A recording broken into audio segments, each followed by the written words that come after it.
Good morning. We're ready to read chapter 11, and remember that Nellie and Lawrence's daughter Lolly threw Edward in the trash can, and you can kind of predict what's going to happen by looking at the picture here, right? Edward ended up at the dump.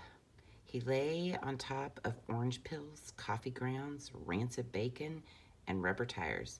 The first night, he was at the top of the garbage heap, and so he was able to look at the stars and find comfort in their light. In the morning, a short man came climbing through the trash and rubble. He stopped when he was standing on the top of the highest pile. He put his hands under his armpits and flapped his elbows. The man crowed loudly. He shouted, "Who am I? I'm Ernest.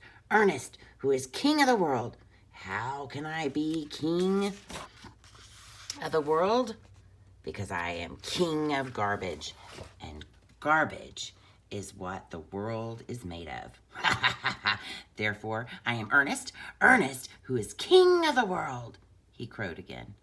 Edward was inclined to agree with Ernest's assessment of the world being made of garbage, especially after his second day at the dump, when a load of trash was deposited directly on top of him. He lay there, buried alive. He could not see the sky. He could not see the stars. He could see nothing. What kept Edward going, what gave him hope, was thinking of how he would find Lolly and exact his revenge. He would pick her up by the ears. He would bury her under a mountain of trash. But after almost 40 days and nights had passed, the weight and the smell of the garbage above him and below him clouded Edward's thoughts. And soon he gave up thinking about revenge and gave in to despair. Why don't we go ahead and add? We really don't know how much time Edward was with Lawrence and Nellie, do we? I mean, it could have been a couple months, a couple years. I'm doubting that it was a couple years. I think their daughter would visit them more often, I would hope, right? But now we know he's been at the dump for what? 40 more days and 40 more nights. So you can add that to your tally. It was worse, much worse than being buried at sea. It was worse because Edward was a different rabbit now. He couldn't say how he was different. He just knew that he was. He remembered again Pellegrina's story about the princess who had loved nobody. The witch turned her into a warthog because she loved nobody. He understood that now. He heard Pellegrina say, "You disappoint me." "Why?" he asked her. "Why do I disappoint you?" But he knew the answer to the question, too. It was because he had not loved Abilene enough, and now she was gone from him, and he would never be able to make it right. And Nellie and Lawrence were gone, too. He missed them terribly. He wanted to be with them. The rabbit wondered if that was love. Day after day passed, and Edward was aware of time passing only because every morning he could hear Ernest performing his dawn ritual, cackling and crowing about being king of the world. On his 180th day at the dump, well, you can cross that 40 days out and add 180 now, right? Salvation arrived for Edward in the most unusual form. The garbage around him shifted, and the rabbit heard the sniffling and panting of a dog. Then came the frenzied sound of digging. The garbage shifted again, and suddenly, miraculously, the beautiful buttery light of late afternoon shone on Edward's face. Chapter 12. Oh my, another dog.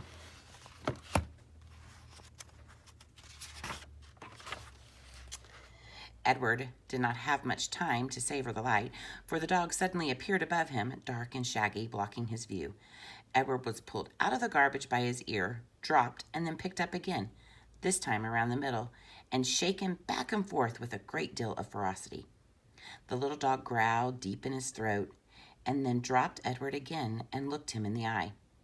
Edward stared back. "Hey, get out of here, you dog!" It was Ernest, king of garbages, and therefore king of the world.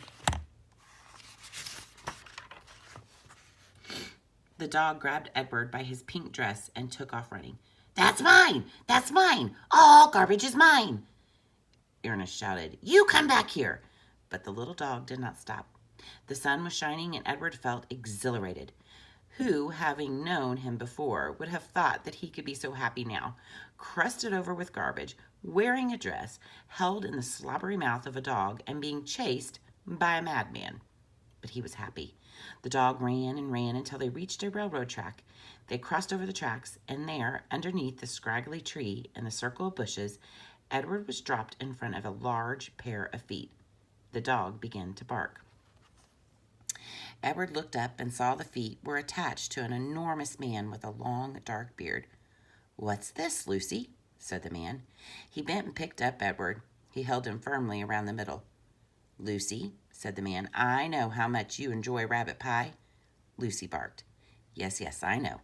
Rabbit pie is a true delight, one of the pleasures of our existence." Lucy let out a hopeful yip. "And what we have here? What you have so graciously delivered to me is definitely a rabbit. But the best chef in the world would be hard-pressed to make him into a pie." Lucy growled. "This rabbit is made of china, girl." The man held Edward closer to him. They looked at each other in the eye. You're made of china, aren't you, Malone?" He gave Edward a playful shake. "You are some child's toy, am I right? And you have been separated somehow from the child who loves you." Edward felt again the sharp pain in his chest. He thought of Abilene. He saw the path leading up to the house on Egypt Street. He saw the dust descending and Abilene running towards him. Yes, Abilene had loved him. "So, Malone," said the man. He cleared his throat. "You're lost. This is my guess. Lucy and I are lost too." At the sound of her name, Lucy let out another yip. "Perhaps," said the man, "you would like to be lost with us. I have found it much more agreeable to be lost in the company of others. My name is Bull. Lucy, as you may have surmised, is my dog. Would you care to join us?"